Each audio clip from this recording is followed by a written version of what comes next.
Hello friends, welcome to Jangid Sahab math. मेरा नाम है नरेंद्र जांगिड और हमने क्लास 10th मैथ्स की एक्सरसाइज 8.3 का क्वेश्चन नंबर 4 लिया है। Prove the following identities. Identities हमें गिवन है, कुछ उनको प्रूव करना है। उसमें एलएचएस साइड हमें गिवन है, इसमें आरएचएस साइड गिवन है, इक्वल का साइन है बीच में, तो हमें इक्वल प्रूव करना है। ठीक है। Where the angles involve are acute angles for which the expressions are defined. ठीक है, जो भी एक्सप्रेशन डिफाइंड है उसमें जो ए एंगल है, वो जो भी एंगल गिवन है वो एक्यूट एंगल है। एक्यूट एंगल का मतलब क्या हुआ कि जो भी एंगल है, जैसे एंगल ए गिवन है यहाँ पे, तो वो लेस देन 90 डिग्री का एंगल है। ये लेस देन 90 डिग्री का एंगल इसलिए हमें गिवन है क्योंकि हमें जो आइडेंटिटीज हमने पढ़ी है या जो ट्रिगोनोमेट्रिक रेशियोज हमें पढ़े हैं सब, वो हमने लेस देन 90 डिग्री के लिए ही पढ़े हैं अभी 10th क्लास में। तो 11th क्लास 12th क्लास में जाते हैं ना, तो ग्रेटर देन 90 डिग्री के लिए भी पढ़ते हैं। तो हमें लेस देन 90 डिग्री के लिए पढ़े हैं, तो हमें इस पे ये हमें इसीलिए गिवन है कि एक्यूट एंगल है। ये इन्वॉल्व जो भी एंगल है वो एक्यूट एंगल है, इसीलिए गिवन है। इसका ज़्यादा कोई मीनिंग नहीं है इसमें, है ना। तो अब चलो इसका 6th पार्ट हम सॉल्व करेंगे।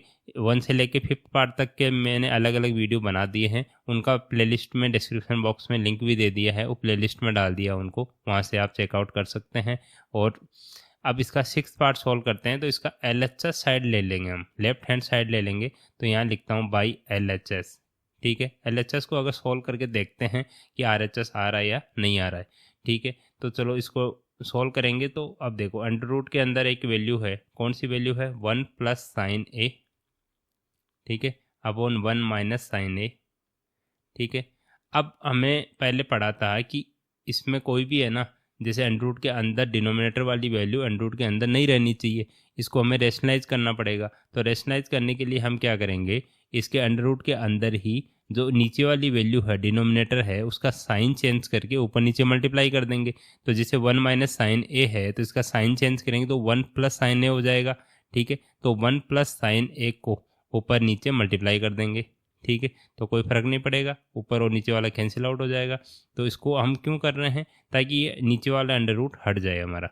ठीक है, इसको सोल्व करो आगे। इसको सोल्व करेंगे तो अंडर रूट के अंदर देखो आप, अंडर रूट के अंदर क्या वैल्यू बनी, 1 प्लस साइन ए है और ये भी 1 प्लस साइन ए है, तो 1 प्लस साइन ए का होल स्क्वायर बन गया। ठीक है, 1 प्लस साइन ए का होल स्क्वायर बन गया, अपॉन यहाँ देखो 1 माइनस साइन ए है, यहाँ 1 प्लस साइन ए है, मतलब ए माइनस बी और ए प्लस बी। अगर ए की वैल्यू 1 है, बी की वैल्यू साइन ए है, ऐसे ए की वैल्यू 1 है, बी की वैल्यू साइन ए है, तो ए माइनस बी इंटू ए प्लस बी। एक हमने एल्जेब्रिक फॉर्मूला पढ़ा था, क्या होता है, बिकॉज ए प्लस बी या ए माइनस बी इंटू ए प्लस बी, ये क्या होता है, ए स्क्वायर माइनस बी स्क्वायर होता है। ठीक है, ये ए स्क्वायर माइनस बी स्क्वायर होता है, तो ए स्क्वायर माइनस बी स्क्वायर का यहाँ फॉर्मूला लगा दो।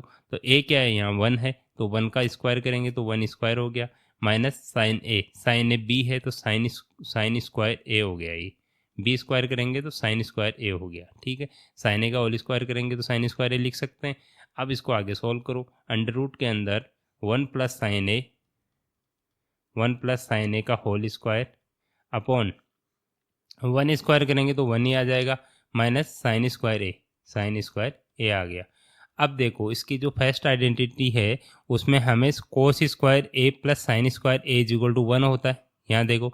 ठीक है, अगर यहाँ से हम कोस स्क्वायर ए निकालेंगे, ठीक है, फर्स्ट वाली आइडेंटिटी से, तो 1, और ये साइन स्क्वायर ए इधर चला जाएगा तो माइनस का हो जाएगा, तो 1 माइनस साइन स्क्वायर ए आया।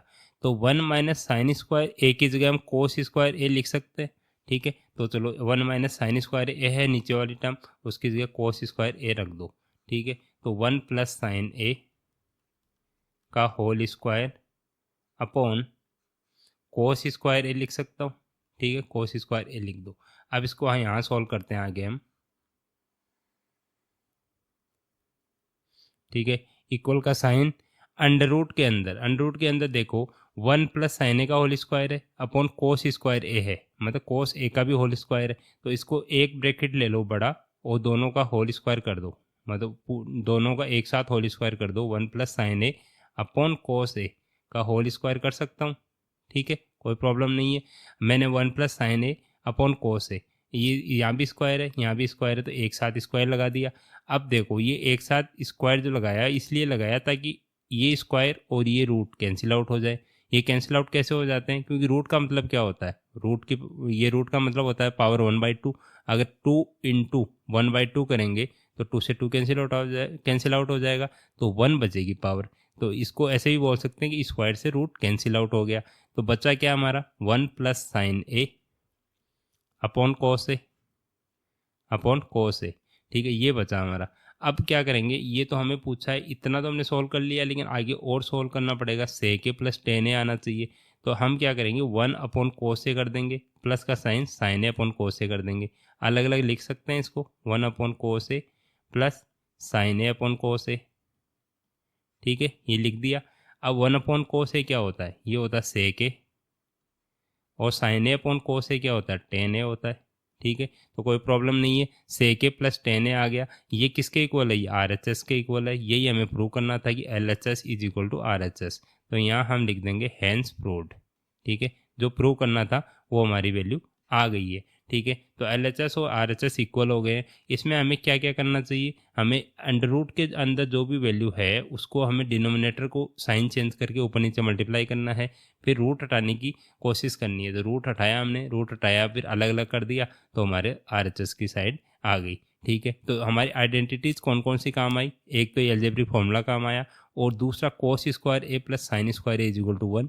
तो ये इसको थोड़ा मॉडिफाई किया हमने, तो ये हमारा काम आया। तो ये आपको लिख के भी बताना है, यहाँ पीछे साइड में लिख के बताना है कि ये आइडेंटिटी हम यूज में ले रहे हैं, ये एल्जेब्रिक फॉर्मूला हम काम में ले रहे हैं। ठीक है, होप आपको समझ आ रहा होगा। अगर समझ आ रहा है तो चैनल को सब्सक्राइब करके रखिए, और जो भी अदर वीडियोज़ है उनको आप देखिए और समझिए, जिसे फर्स्ट से लेकर 5th पार्ट तक मैंने डाल दिए हैं, और आगे की वीडियोज़ भी उसी प्लेलिस्ट में आपको मिल जाएंगे। ठीक है, थैंक यू।